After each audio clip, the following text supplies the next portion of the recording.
আসসালামু আলাইকুম বন্ধুরা। আজকে নিয়ে আসলাম একদম নতুন ভিডিও হাওরের বুকে নিকলি হাওরে।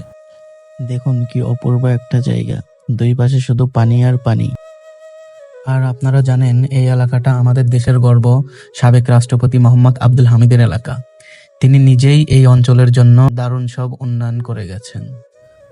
আগে বর্ষায় যখন যোগাযোগ বন্ধ হয়ে যেত, এখন সেই হাওরের বুক চিরে চলে গেছে আধুনিক রাস্তা ও ব্রিজ। নিকলি মিঠামইন অষ্টগ্রাম একটার পর একটা ঘুরে দেখতে পারবেন, সাথে আধুনিক ঘাট, বসার জায়গা, স্মৃতি স্তম্ভ সবকিছু।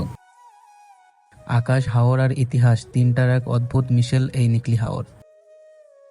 চলুন একবার ঘুরে দেখা যাক হাওরের ভেতরটা। বাংলাদেশের মধ্য অঞ্চলের কিশোরগঞ্জ জেলার এক অনন্য জলভূমির নাম নিকলি হাওর। এই অঞ্চলের মানুষের জীবনযাপন প্রকৃতির সঙ্গে নিবিড়ভাবে জড়িয়ে রয়েছে। এখানে আসলে আপনারা আরও দেখতে পাবেন পানির ওপর ভাসমান বাড়িঘর, ভাসমান স্কুল, ছোট ছোট গ্রাম আর নৌকা বাজার। হাওর পাড়ের এক অনন্য সংস্কৃতি। দেখুন নিকলি হাওরের শান্ত জলে হাঁসের সারি। প্রকৃতির কোলে এই হাওরে এমন দৃশ্য প্রতিদিন দেখা যায়। মেঘলা আকাশ, হালকা বাতাস আর জলের ঢেউ সবকিছু মিলিয়ে এক অপূর্ব পরিবেশ। যারা শহরের কোলাহল থেকে একটু দূরে প্রকৃতির সান্নিধ্য আসতে চান, তাদের জন্য নিকলি হাওর এক আদর্শ গন্তব্য।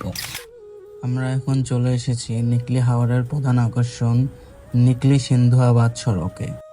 স্থানীয় লোকেরা তো একে হাওরের রঙিন রাস্তা বলেও ডাকে, কারণ সাম্প্রতিক সময়ে এই রাস্তার উপরিভাগে নানান রঙের ডিজাইন করে দেয়া হয়েছে, যেটা এখন সোশ্যাল মিডিয়া আর বাইক ট্যুরিস্টদের মাঝে রীতিমতো ভাইরাল স্পট।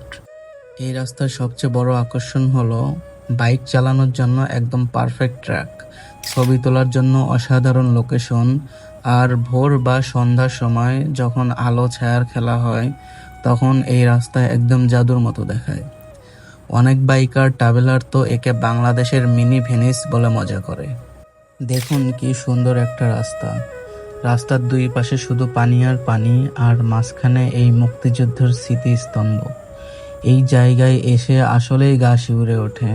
স্বাধীনতার গল্প আর মুক্তিযোদ্ধাদের ত্যাগ যেন চোখের সামনে ভেসে ওঠে।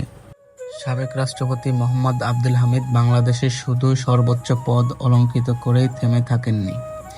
তিনি নিজের এলাকা কিশোরগঞ্জের হাওর অঞ্চলের মানুষের জীবনযাত্রা বদলে দেওয়ার জন্য নীরবে অসাধারণ কাজ করে গেছেন। আগে যেখানে মানুষ বর্ষায় নৌকা ছাড়া চলাচল করতে পারত না, এখন বছরের সব সময় আধুনিক সড়কে চলাচল সম্ভব। আজকের ভিডিওটি এতটুকুই। ইনশাল্লাহ দেখা হবে পরবর্তী কোনো ভিডিওতে। ভিডিওটি ভালো লাগলে অবশ্যই লাইক, কমেন্ট, শেয়ার করে দিবেন। শেষ পর্যন্ত দেখার জন্য ধন্যবাদ।